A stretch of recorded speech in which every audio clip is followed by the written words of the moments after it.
La solution intérieure vers une nouvelle médecine du corps et de l'esprit de Thierry Janssen, lu par l'auteur. Mon parcours à mi-chemin de la médecine conventionnelle et des thérapies alternatives et complémentaires, ainsi que mes recherches sur la nature des liens entre le corps et l'esprit, m'ont conduit à créer une approche psychothérapeutique adaptée à l'accompagnement des maladies physiques. Lors de mes consultations, je rencontre de nombreux patients qui, en complément des traitements de la médecine scientifique, trouvent de l'aide auprès des praticiens alternatifs. La plupart d'entre eux n'osent pas l'avouer à leur médecin. Habituellement, leurs justifications sont « il ne pourra pas comprendre »,« il va hausser les épaules et me rire au nez » ou même « il risque de se fâcher ». Aux États-Unis, 62% des consommateurs de médecine alternative et complémentaire le cachent à leur médecin.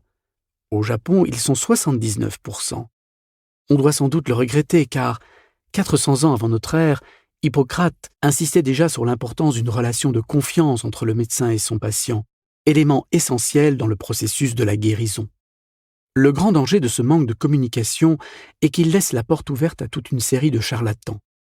J'en ai rencontré plusieurs au cours de mon exploration du monde des médecines parallèles. J'en ai aussi croisé quelques-uns en blouse blanche dans les couloirs de grands hôpitaux universitaires. Car les charlatans n'abusent pas toujours les gens intentionnellement. Ce sont parfois des praticiens trop peu formés ou mal informés. Certains sont de très bonne foi, mais totalement aveuglés par leurs croyances et leurs superstitions. Ainsi, le besoin de convaincre de certains thérapeutes alternatifs ou de certains médecins conventionnels peut devenir un véritable danger pour la santé des patients. Parfois, le manque d'ouverture d'esprit des uns ou des autres les pousse à nier, voire à discréditer certaines approches sans avoir pris la peine d'en vérifier l'efficacité ni d'en comprendre les mécanismes d'action.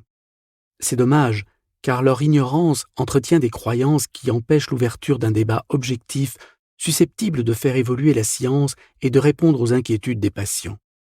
Livrés à eux-mêmes, les malades cherchent alors des informations dans des ouvrages de vulgarisation ou sur des sites web dont les intentions commerciales et les influences idéologiques ne sont pas toujours faciles à détecter. Il paraît donc urgent pour les professionnels de la santé de s'informer sérieusement afin de pouvoir orienter leurs patients honnêtement. La fonction du docteur prendrait alors toute sa dimension puisque étymologiquement, docere en latin signifie enseigner.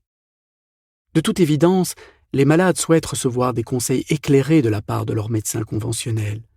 Une enquête réalisée auprès de patients atteints d'arthrite rhumatoïde montre que 69% d'entre eux attendent que leur médecin leur recommande un praticien alternatif en complément de leur traitement. Heureusement, il semble que ce genre de souhait soit de plus en plus fréquemment exaucé. En effet, une étude américaine révèle que 40% des médecins interrogés réfèrent leurs patients à un chiropracteur ou un acupuncteur et que dans 50% des cas, ils se déclarent satisfaits des résultats du traitement. Une autre étude, canadienne cette fois, indique que 56% des médecins de famille croient à l'efficacité des médecines alternatives. 40% encouragent leurs patients à y recourir et 16% pratiquent eux-mêmes l'une ou l'autre de ces approches thérapeutiques non conventionnelles. Sans toujours comprendre comment ça marche, me confiait un médecin généraliste québécois qui pratiquait l'acupuncture depuis 17 ans. Mais ça marche.